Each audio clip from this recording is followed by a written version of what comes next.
Excuse me. And so, yeah, COVID was a crazy time, and it was also a crazy time because in response they lower interest rates, which made real estate, let's say really affordable or attainable rather for certain populations where, more recently here because of the rates, a lot of people have been priced out of certain neighborhoods just that, around this time they could have maybe afford. But like, Mm. did you take advantage of real estate at that time because of the rates, or did you hear you bought the first place before COVID happened and everything? It was all the same time. So I Mm, started travel nursing around June, July. And when I started to get all that money in my account from travel nursing, I was like, man, I have to put this somewhere. So then I started looking into different vehicles that I could possibly put this money in.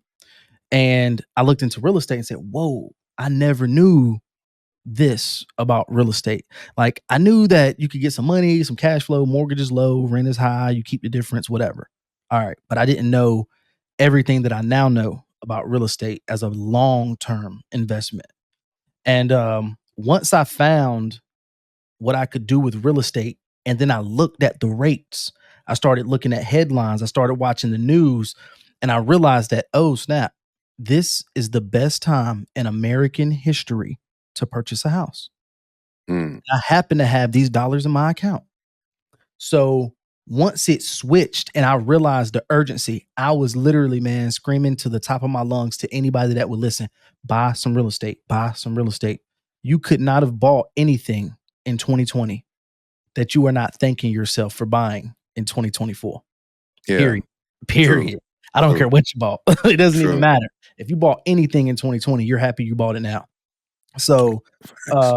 and it's just, once you once you started to kind of look at real estate as an investment vehicle, I saw it as freedom. And for me, looking at my job, like these guys who I was working for at the time with nursing, I felt as though they just had a level of control over me. Like the vaccine was the next thing, right? So as we have to get Mhm. injected. Like I don't even have Mm. a choice. Oh well, if you want to work as a nurse in the state of North Carolina, you're gonna get this vaccine. And And that extended the private sector too. It wasn't just even nurses and quote unquote essential workers. They made a lot of companies made that mandate. Like you Mhm. couldn't come to work a lot of places if you did not get vaccinated. Big time. And I just felt like I'm like, man, it's too political. And at the end of the day, it's my body, right? Like whether I want to get it or not, that's besides the point. The fact that you're telling me that I have no choice is what I disagree with. Just as a man, like I mean, I'm just gonna be honest. Like I don't have a Yeah. choice. If I want to be able to pay the bills next month, then I have to do what it is you're telling me to do, and that just didn't sit right with me, man. And I said, you know what? And I remember getting it. I laughed because I was like, you got me this time.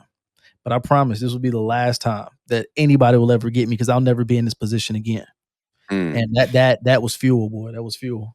Word. And so, like, tell me, like, what do you think it is about the long term? Because, like you said, people talk about real estate from the perspective of being a landlord, that margin of what you pay in a mortgage versus what you can get for rent, and the equity that you get in Mhm. between. And but like, what was it for you, say, from a long term lens that actually like got your wheels spinning on like, nah, this is really the move long term.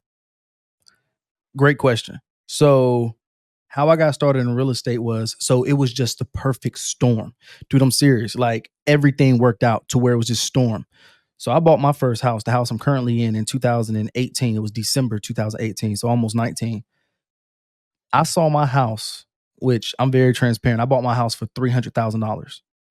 I saw my house go from $300,000 in 2019, what I bought it for, or 2018, to about $440,000 in 2020 because I got Mhm. it appraised just because I started to learn more. Like, oh, well, how much equity do I have in this house? Maybe I can utilize the equity in this house to maybe buy some more real estate, which is ultimately what I ended up doing.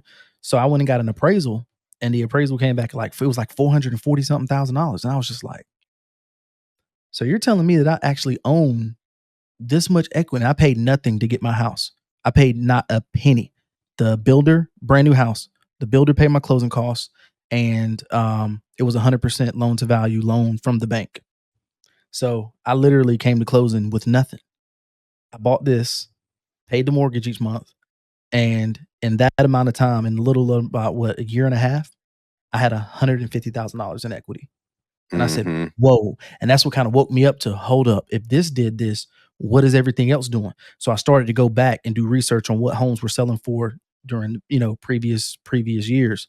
I looked at where they were now and I could see it. Then I made the connection with the interest rates. They're saying the feds, this has never happened before in the history of the United States.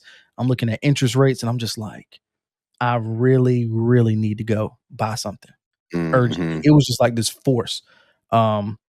So from there, I ended up actually buying my grandmother's house.